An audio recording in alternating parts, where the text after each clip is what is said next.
Welcome to the Face-to-Face. I'm your host, Geneviève Kyle-Lefebvre. The Face-to-Face is a bilingual series of video recorded here at the Société francophone de Maillardville. We acknowledge La Société francophone de Maillardville operates on the traditional, ancestral, and unceded territory of the Coquitlam. We thank the Coquitlam who continue to live on these lands and care for them along the water and all what is above and below. Today I have with me Winston Yeung. Winston is the founder of VoiceStory Foundation. So welcome, Winston. Thank you for having me. It's a pleasure. So Winston, my first question for you today is, what inspired you to start VoiceStory Foundation, and how does it specifically address the issue of social isolation in the Tri-Cities area? It began when I discovered that I had a dysfunctional belief that I needed permission to speak, and I didn't even know about it because it was imprinted on me growing up in the societal and cultural background. I'm Chinese. And I did some personal development work, and when I was free of that, I had my first epiphany. I walked outside and realized I can't be the only person on the planet with this dysfunctional belief, and then I was given a vision to create a stage, and I give people permission to speak. And then it blossomed over the years into the nonprofit VoiceStory Foundation, where we hold events and workshops and bring people together to have people embrace their voice and their stories to impact another person. Mm-hmm. Yeah. So for the social isolation aspect, again, it was born from my own upbringing, where I felt I wasn't heard, I wasn't seen, I sought acknowledgement, and when I couldn't get it, I isolated myself. I desperately wanted to connect. I didn't know how to connect because the belief systems got in the way. So when I started doing the work, I noticed it happens everywhere, and people are walking around with masks on. They're not even being who they are, but people want to connect, but they feel that they're not worthy to connect. And they're putting out this image, and then when people love this image, then they have the thought, they don't love me, they love this. And that further feeds that narrative that I'm not good enough. No one wants to be, they don't want to meet me, they want to meet this. And then we isolate, and without anyone else in that room, we just fall victim to the voices in our head, and we brainwash ourselves. And makes life not very fun. Mm-hmm. Winston, can you share a story about VoiceStory at your event that have made a difference in someone's life, maybe here in the Tri-Cities? The first one that comes to mind,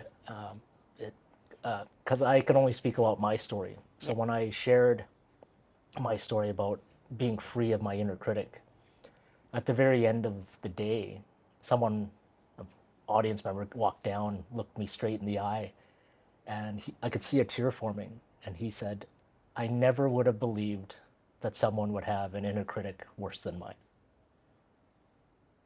And he just looked at me, and then he just started crying, and gave him a hug. And it was a very important moment, because the purpose of that stage is to impact one person. And it happened in real time. So it really embodied my entire vision in that one moment. Mm-hmm. So tell us what's happening at Voice Stories.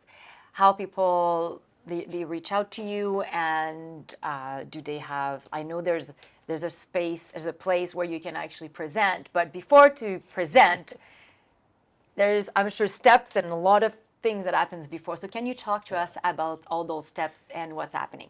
So there is a process that we've developed over the years. So you would apply, and you don't have to be a professional speaker. You just have to have this desire to share. And then, as I say, there's a story that you want to share, and there's a story that you're meant to share.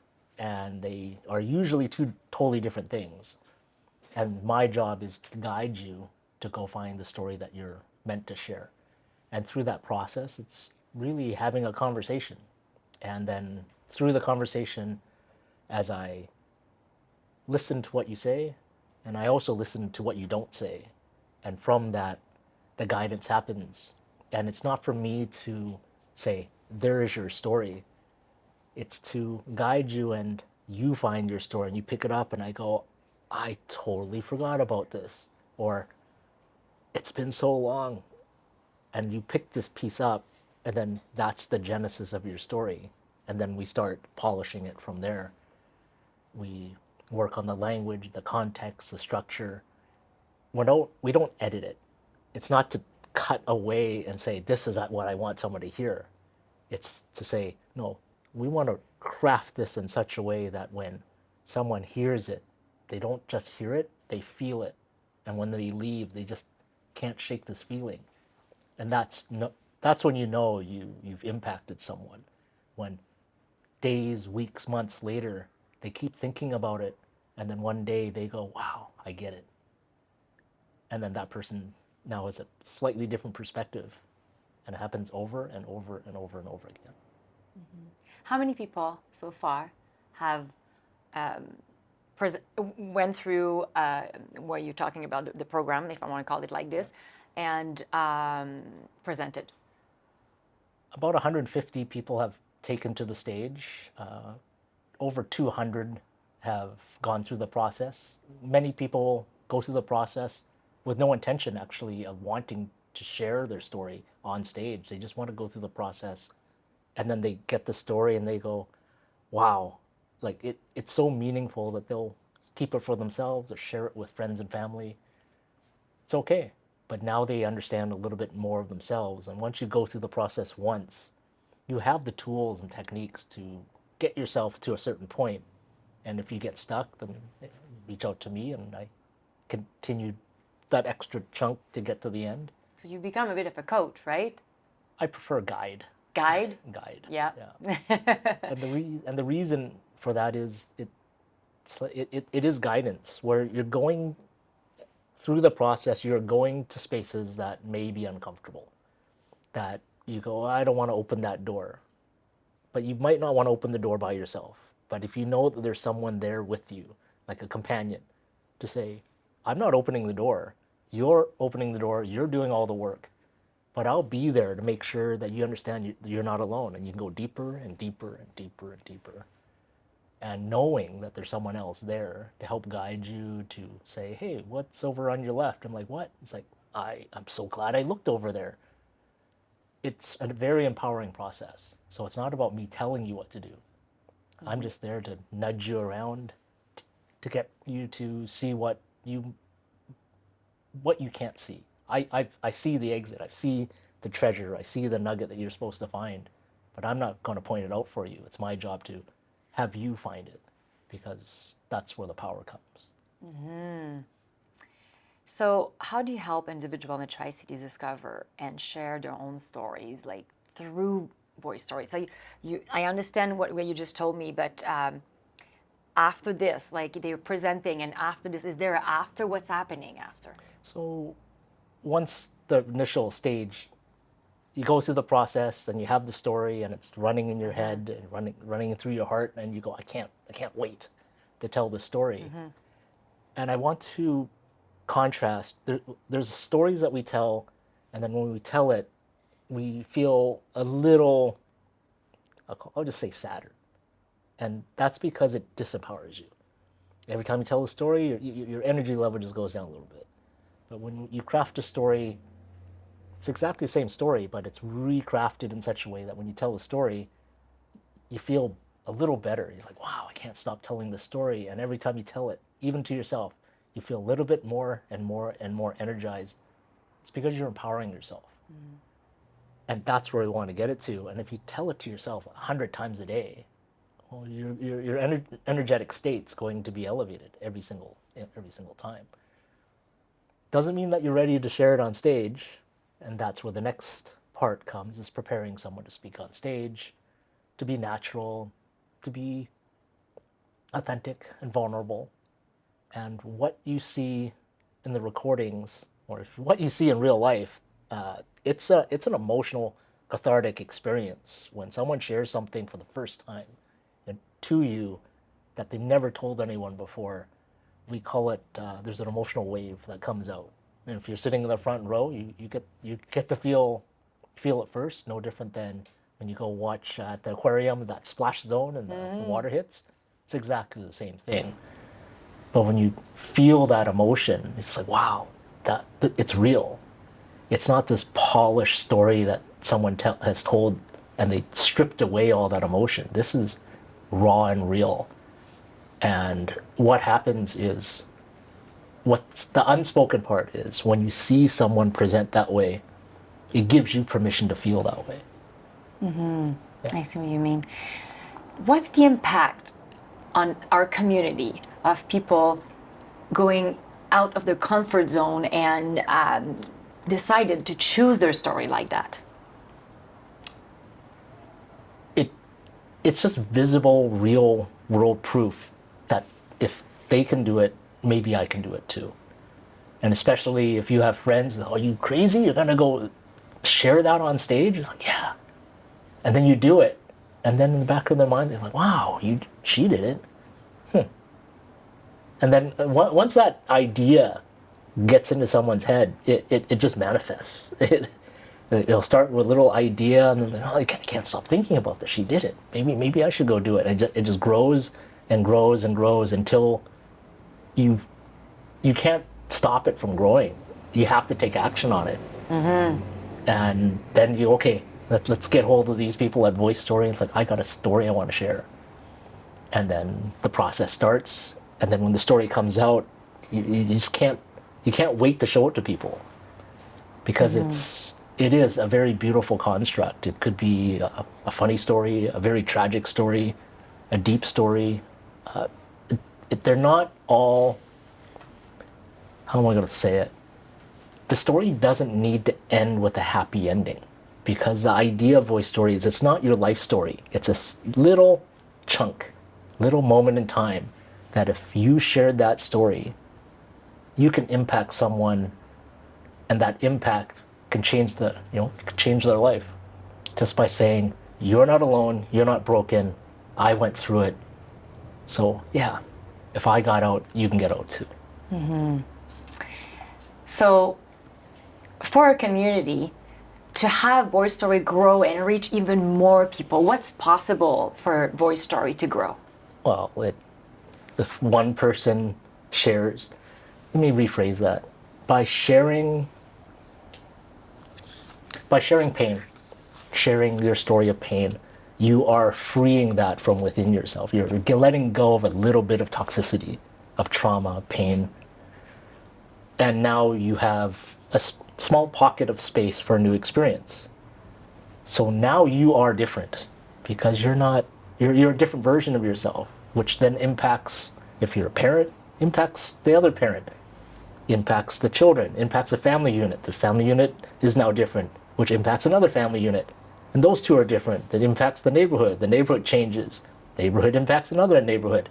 Then the community, and it just slowly grows, because once one person changes, the equation A plus B equals C, if A changes, C has to change. Yes. It's impossible for it to stay the same. And that's how we're changing the world, one story at a time. One story at a time. I like that. So talk to me a little bit more about the foundation. So how does that work? Who are you helping? I know there's individuals that are coming, but elaborate a little bit more on that. Well, VoiceStory Foundation, it started with the stage, VoiceStory Live, which is the storytelling event. And we've been doing that for 7 years now. And then spawned from that, we have an event called Conversation and Connection, where we teach people the art of conversation, effective communication, where they can sit and have face-to-face communication. And we've noticed that people want this because, well, as I said, they're socially isolated. I can't meet anyone. This is a cold city, whatever belief systems they have. It's like, it's hard to talk to somebody. Well, let's create a space where we can facilitate conversation. So imagine speed dating without the dating aspect, where you're there to really get to know a perfect stranger. So VoiceStory Live is about voice and speaking. Conversation and Connection is about conversation, but we teach it as it's actually about listening, deep listening, to have a conversation with someone. And then we launched a third program called Invisible, Making the Invisible Visible, which is there's something within us that resonates with all of us that no one else can see. That's what we call the invisible part. What happens if we can share that? So invisible is all about being seen. So speaking, being heard, being seen, that touches the three things that everyone wants: to be acknowledged, to be seen, to be heard. That's the impact that we have. Basic. Do you teach people a little bit about their blind side? You know, like things that we don't always know that we know, or you know, like how I feel when we want to share a story that is quite deep, you go deeper into the story, and then you discover also part of yourself that maybe has reacted a certain way in the past, and now looking at it in different ways and talking about it, I feel like it makes us evolve as a person, and it makes us know or see another side of. Sometimes it could be trauma or story, like it can be even funny sometimes, because even if you look at comedian, they start with something and they built on it, right? So what do you think people are they starting to discovering those blind side things, the side of them that they're growing into this? Always. A lot of the work is to make someone aware of what they're not aware of. And when you're not aware of it, it just happens automatically because we're not conscious of it. And speaking for myself, if I'm operating with this idea that I need permission to speak, and then if I don't have permission to speak, then I have self-worth issues, self-confidence issues, self-esteem issues. I'm looking for acknowledgement and acceptance. So these are filters that I have created that I'm operating through. So if we take one filter away, it's like, I've never seen that before. But these filters are there for decades. And we don't even know that we created them. We don't even know why they're there. They're there, and they impact every facet of our lives. And now that we're aware of it, my favorite one is my co-founder, Matt, came up and said to me, Winston, you say try a lot. I'm like, really? I wasn't even aware of that. He goes, yeah, you say it a lot. And I go, what's the problem with saying try? He goes, well, simply put, when you say try, you're giving yourself permission to fail.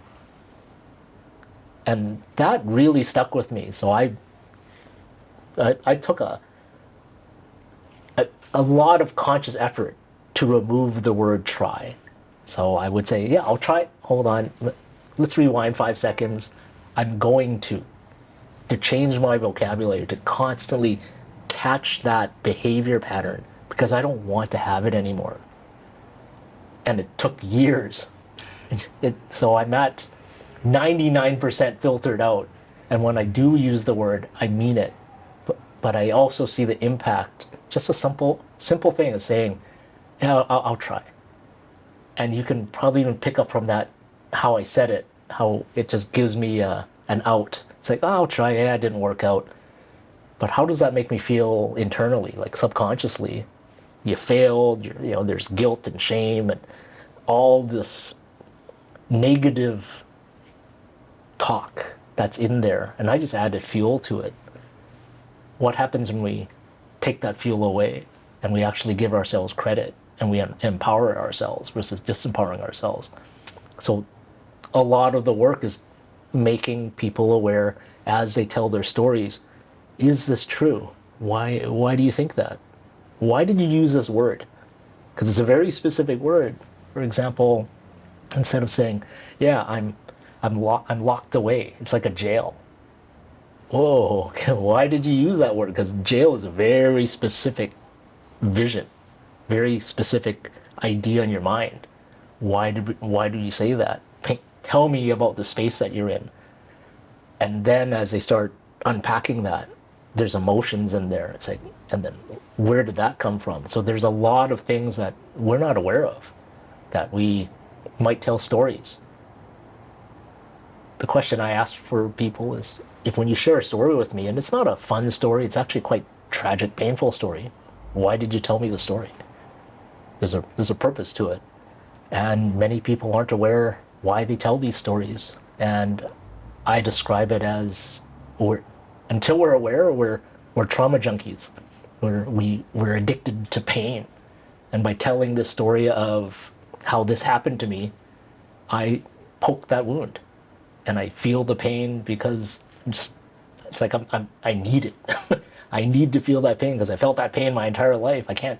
It's like having a coffee in the morning, but a very twisted version of that. I need this to get my day started because I don't know any other way to start my day.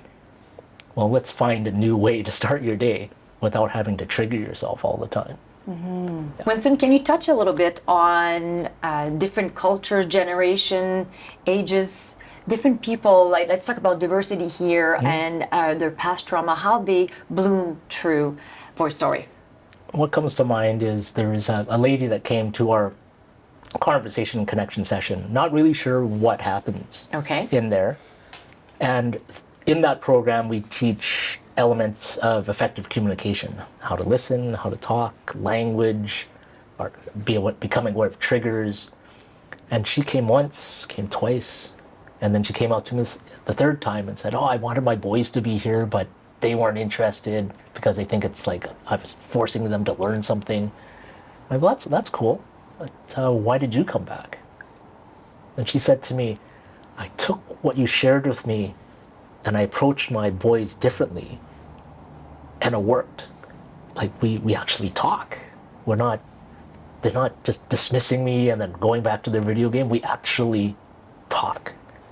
So I want to learn more so I can build on this. And then she came again and again and again and again, and I asked her, how's your relationship with your boys? And she said, I never would have believed that I could have a day when we don't argue. That's beautiful. Right? So now imagine how the two boys growing up, now that this living space is different now. It's shifted because it's not argumentative. It's not painful, toxic. You're not walking up to mom and your shields go up and you put on the gloves ready to counterpunch. Then you could actually sit there and have a conversation with, as you, how that's going to change their life. Mm-hmm. Because growing up, I didn't have that. My dad would come and say something and I would just freeze because I go, whoa, what did I do wrong? Because I was terrified of my dad. Mm-hmm. So for him to say something, I go, I just freeze, just waiting for something bad to happen. Because why would he talk to me if something bad isn't going to happen? I really can't imagine what my life would be like, because that's such deep-rooted pain that I'm still working through. But to imagine like what a world would be like if that wasn't there, that I could actually sit down and have a conversation with him when I was a lot younger, how I would be. Mm-hmm, right? Mm-hmm. So giving someone an opportunity to change that, it's very fulfilling. I can see for our community, if we touch on ego a little bit, like ego make us do things like, because we're like, like big ego we talk about, but also the ego stops us from doing a lot of good things in life because we're shy or we're whatever story is there for people, right? Even myself, at one point, I didn't even know if I could be here and talk because who am I, right? Like French Canadian girl, I have an accent. All the stories were there. The reason why I shouldn't be here, I shouldn't be sharing, I shouldn't be asking questions. And eventually, for me, if I can share, is the project, the story, what we could give back to the world became bigger than my own little stories. But I had to be confronted and I had to peel the onions. I had to go through this process. And it's not always comfortable to go through the process like that. And I'm hearing that's a little bit of what you're teaching and guiding people through. And this is so valuable. I can definitely speak on anybody that wants to have someone guiding them through life doing this. It will take them to definitely another level where you have no idea what can be in front of you and the doors that can open sometimes can be unbelievable. And I'm sure you got probably many, you look at me, you're smiling, I like it. You probably have many examples of people that their story, their sharing took them much further than they thought it would. Yeah. And I want to touch on 2 points about your ego, because there's 2 pieces that came to mind. One is the ego is there to protect you, but doing all the work I have on myself, I also understand that the ego wants, speaking for myself, wanted me to stay in this comfort zone. But this comfort zone wasn't empowering at all. It actually sucked. I was isolated, I was alone, I was numbing out. And to go and step outside with that, it had tremendous power over me to say, you think you're good enough to go do that? And then, then you slink back. So to punch through those fears, and those fears aren't real, but we believe that they're real. So we have to go and do the work on ourselves to go step outside the comfort zone. And then the second part of that is when we choose to, then the environment that we're in. I've heard so many times, you're going to do what? You're going to, this is going to be the most spectacular fail ever. I can't wait. And then it's like, that just feeds the ego. And it's a very small opportunity moment where you can say, I'm going to go do it anyway. But it takes so much courage to walk through there versus going, yeah, you're right. So to take that next step, what many people don't do, which I guide them and I say, you have to do this. When you do that, acknowledge yourself and give yourself a pat on the back for taking that step. And you do it again and again and again and again. And when you do, you're going to be so, for every little step, you're going to walk so far away from this space that was holding you back, that once you venture over there, you're in an entirely different space. It is scary. You might be by yourself, but now you're in a space where something new is possible. Mm-hmm. Because here, everyone's trying to pull you back down. Mm-hmm. Right? So looking ahead, I want to read this question for you. What are your hopes for VoiceStory impact within the Tri-Cities of the community, and how do you plan to achieve them?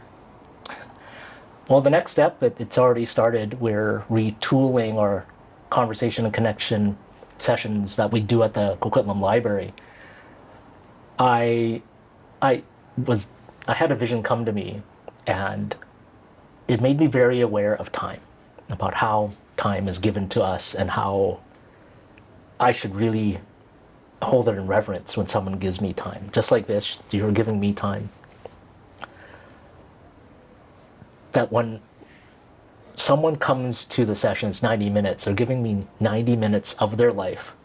So I'm going to make sure that when they leave, they have something, an actionable resource that they can take away and just implement immediately that will improve their conversation skills or connection skills, or how they talk, how they write, whatever it is. And so we had this 4-page worksheet that we used to hand out, or that we did hand out, and we took that, and now it's a workbook that's about getting close to 60 pages that we're just going to give to people and say, even if you don't come, you have a resource. You can read through it, and if you want to practice it, you come into these sessions and practice it. We're going to go through it. I'm going to go through it in depth, and every time you come, you're going to learn something new, and then over time, you're going to develop the skills to be a more effective communicator, to talk to people, to connect to people.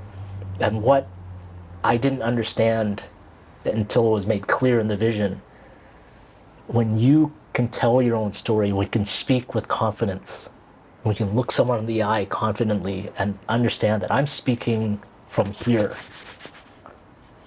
That confidence goes with you everywhere. It doesn't go away. It's not like I can play the guitar and without the guitar I'm back to like, I'm Superman and now I'm Clark Kent. No, goes with you everywhere. That has to change everything, because now you have confidence at every moment of your life versus I'm confident here and I'm meek over here. I want to hide over here, but I can shine over here. When you're confident everywhere, everything has to change. Because now you're impacting everything. And that's where we're going. And it starts next month. Oh, okay. Well, we want to know about this. So where can we find you? Where do we register? Tell us a little bit about all, how can we find you? All the programs are listed at winstonyeung.com. Okay. That's yeung.com, and also voicestory.ca. You can go there to get more information, to find out more about the programs that we run, to find out more about us, and if any of your viewers and listeners are interested to get hold of me to have a conversation, they can connect with me through there as well. And Winston is very easy to reach through Facebook. That's how I ended up connecting with you, and that was very pleasant and very easy to talk with you. Yeah. Well, Winston, I want to say a big, big, big thank you for sharing, and also I want to say thank you for what you do. I think more of us have to step up outside of our comfort zone and put ourselves out there, and I love that you're guiding people through this. I feel your presence. I think it's an excellent time, and it feels warm to be with you. So I'm inviting everyone that is listening to us. If you're curious about this, don't hesitate to contact Winston. So thank you again, one more time. From the Tri-Cities Community Television, La Société Francophone de Maillardville, and myself, Geneviève, thank you so much for watching us.